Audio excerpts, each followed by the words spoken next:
आता मतदान प्रक्रिया जवळपास संपत आली आहे, अर्धा तास शिल्लक आहे. काय एकंदरीत तळवणे मतदारसंघात तुम्हाला काय वाटतं? अतिशय उत्तम असं वातावरण आहे आणि चांगला प्रतिसाद महायुतीच्या सर्व उमेदवारांना मतदारांनी दिलेला आहे.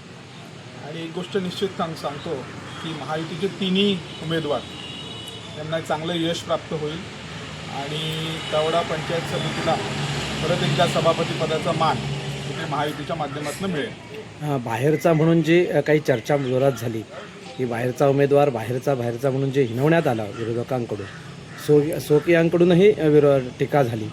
या टीकेला मतदार कसं उत्तर देतील असं वाटतं तुम्हाला? हे बघा, आम्ही मेरिटवरती निवडणूक लढवायचं असं सर्वांनी ठरवलं आणि विकास आणि ह्या मतदारसंघातील चारही गाव, त्या 4 गावांच्या अनुषंगाने त्याची असलेली सर्वांगीण विकासाची ही भूमिका घेऊनच आम्ही मतदार राजापर्यंत पोहोचलो आणि त्याच मुद्द्यावरती स्टिकअप राहायचं हे आम्ही ठरवलं. कन्स्ट्रक्टिव्ह आणि पॉझिटिव्ह मेरिट याच विषयावरती आम्ही ही पूर्ण निवडणूक लढवलेली आहे. आंबोली जिल्हा परिषद मतदारसंघ हा तुमचा बालेकिल्ला आहे आणि पर्यटनदृष्ट्या, विकासाच्या दृष्ट्या सावंतवाडी तालुक्याच्या विकासाचं केंद्र म्हणून भविष्याकडे पाहिलं, आंतरराष्ट्रीय दर्जाचं केंद्र विकासाचं होईल असं त्याकडे पाहिलं जात आहे.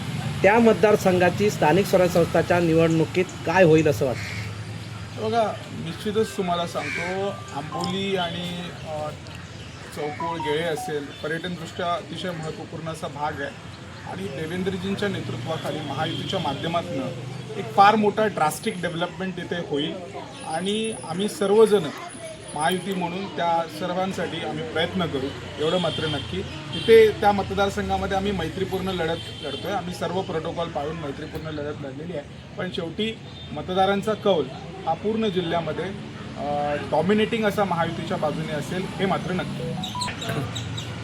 सभापतीचा उमेदवार इथे आहे, शिवसेनेने दिला आहे आणि महायुतीचा उमेदवार आहे आणि त्याला परस्पर अपक्षांची मोठ्या प्रमाणात कडवं आव्हान इथे उभं केलं आहे. सभापतीची तुमच्या शिवसेनेचा महायुतीचा उमेदवार आहे आणि जिल्हा परिषद शिवसेनेचे या भागाचे नेते म्हणून तुम्हाला काय वाटतं? अपक्षांनी आव्हान उभं केलं आहे हे असं फक्त कुणाला वाटतं हे मलाही माहीत नाही. मतदारांना तर वाटतच नाही, आम्हालाही वाटत नाही. कारण मतदारांनी ठरवलंच होतं महायुती हेच आमचा विकास करू शकतात आणि ह्यांच्या बाजूनेच आम्ही राहणार. म्हणून सगळ्यांनी फक्त सभापतीच्या जे उमेदवार आहेत सुस्मिता जाधव यांना निवडून देण्यासाठी, आमचे जिल्हा परिषदचे उमेदवार संदीप गावडे जे असतील यांना निवडून देण्यासाठी अतिशय चांगला प्रतिसाद दिलेला आहे. तुमच्या वडिलांची प्रकाश परब हे नाव तळवडेमध्ये एक वेगळं पद्धतीत विकासाच्या दृष्टीने घेतलं तर एक विकासाचा पुरुष म्हणून बघितलं जातं. त्याचा काय इम्पॅक्ट महायुतीला होणार आहे यावेळी? 100%. त्यांनी पूर्ण आपलं आयुष्य या गावासाठी, या पंचक्रोशीसाठी, या तालुक्यासाठी आपलं अर्पण केलं. प्रत्येकाच्या घराघरापर्यंत त्यांनी विकास पोचवला. त्यांच्याच पावलावर पाऊल ठेवायचा मी प्रयत्न करतो आहे. त्यांची शिकवण घेऊन पुढे जायचा प्रयत्न करतो आहे आणि नक्की अजूनही प्रकाश परब हे नाव प्रत्येकाच्या मनात आहे आणि ते असंच खुलत राहणार आणि त्याच्यासाठीच मी काम करत राहणार. ओके.